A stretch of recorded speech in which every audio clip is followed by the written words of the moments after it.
Hallo, ek is Ronel Besuidnout.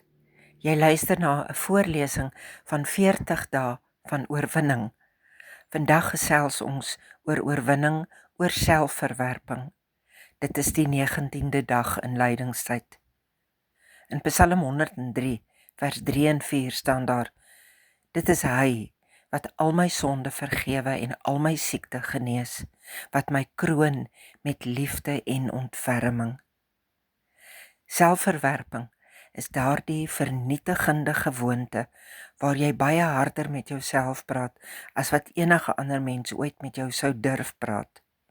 Jy onthou elke klein foutjie, herkou aanhoudend elke vorige mislukking en word uiteindelik jou eie strengste aanklaer.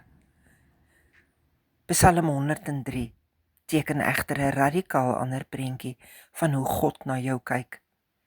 Hy tel nie net jou sondes nie, hy vergewe dit volkome.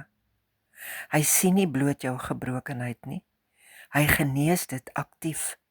Hy definieer jou nooit deur jou grootste mislukkings nie, maar hy kroon jou wel met sy liefde. Jesus dra aan die kruis nie net ons kollektiewe sonde nie, maar ook ons diepste selfveragting.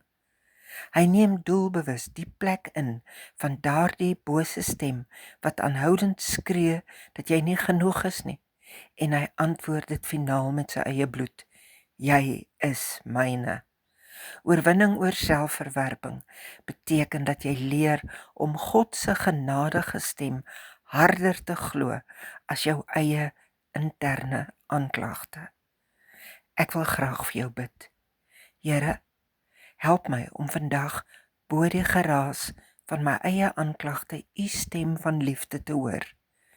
Bevry my hart van die kettinge van selfverwerping en kastyding. Leer my om myself te sien deur die filter van u genade en die prys wat u betaal het. Dankie dat u my kroon met liefde en my identiteit in u herstel. Amen. Tot môre, dan gesels ons oor isolasie.